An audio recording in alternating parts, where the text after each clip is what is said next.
वाराणसी के ज्ञानवापी परिसर मामले पर मुस्लिम पक्ष को एक और झटका लगा है। कोर्ट ने मामला सुनवाई योग्य माना है। सिविल जज senior division fast track court Mahendra Kumar Pandey की अदालत में किरण सिंह की तरफ से दाखिल वाद को सुनवाई योग्य माना गया है।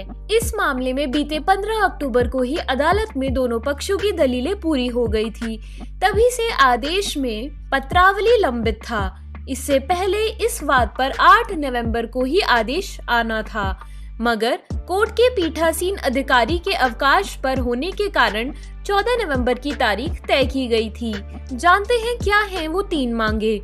इस प्रकरण में वादिनी किरण सिंह की तरफ से मुस्लिमों का प्रवेश वर्जित करने, परिसर हिंदुओं को सौंपने और शिवलिंग की पूजा पाठ राग भोग की अनुमति मांगी गई थी। अदालत में दोनों पक्ष अपनी बहस पूरी कर उसकी लिखित प्रति दाखिल कर चुके हैं। वादिनी किरण सिंह के अधिवक्ताओं ने दलील में कहा था कि वाद सुनवाई योग्य है या नहीं। इस मुद्दे पर अंजुमन इस्लामिया की तरफ से जो आपत्ति उठाई गई है वह साक्ष्य और ट्रायल का विषय है। ज्ञानवापी का गुंबद छोड़कर सब कुछ मंदिर का है। जब ट्रायल होगा तभी पता चलेगा कि वह मस्जिद है या मंदिर। दीन मोहम्मद के फैसले के जिक्र पर कहा गया कि कोई हिंदू पक्षकार उस मुकदमे में नहीं था, इसीलिए हिंदू पक्ष पर लागू नहीं होता है।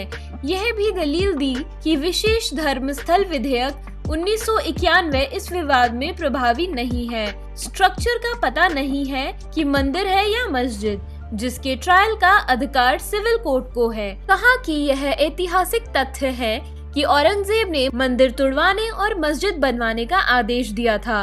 वक्फ एक्ट हिंदू पक्ष पर लागू नहीं होता है। ऐसे में यह वाद सुनवाई योग्य है और अंजुमन की तरफ से पोषणीयता के बिंदु पर दिया गया आवेदन खारिज होने योग्य है। हिंदू पक्ष के अधिवक्ताओं ने दलीलें रखी थी कि राइट टू प्रॉपर्टी के तहत देवता को अपनी प्रॉपर्टी पाने का मौलिक अधिकार है। ऐसे में नाबालिग होने के कारण वाद मित्र के जरिए यह वाद दाखिल किया गया है। भगवान की प्रॉपर्टी है, तब माइनर मानते हुए वाद मित्र के जरिए क्लेम किया जा सकता है। स्वीकृति से मालिकाना हक हासिल नहीं होता है। यह बताना पड़ेगा कि संपत्ति कहां से और कैसे मिली। अदालत में वाद के समर्थन में सुप्रीम कोर्ट की 6 रूलिंग और संविधान का हवाला भी दिया गया। वहीं मुस्लिम पक्ष यानी अंजुमन इस्लामिया मस्जिद की तरफ से मुमताज अहमद, तौहीद खान, रईस अहमद, मिराजुद्दीन खान और इखलाक खान ने कोर्ट में प्रत्युत्तर में सवाल उठाते हुए कहा था कि एक तरफ कहा जा रहा है कि वाद देवता की तरफ से दाखिल है, वहीं दूसरी तरफ पब्लिक से जुड़े लोग भी इस वाद में शामिल हैं। यह वाद किस बात पर आधारित है?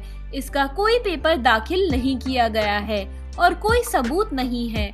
कहानी से कोर्ट नहीं चलती। कहानी और इतिहास में फर्क है। जो इतिहास है वही लिखा जाएगा। साथ ही कानूनी नजीरें दाखिल कर कहा था कि वह वाद योग्य नहीं है और इसे खारिज कर दिया जाना चाहिए। अब जानना ये है कि इस केस में आगे क्या होता है। ऐसी ही अपडेट्स के लिए हमारे साथ जुड़े रहें। मिलते हैं अगली वीडियो में।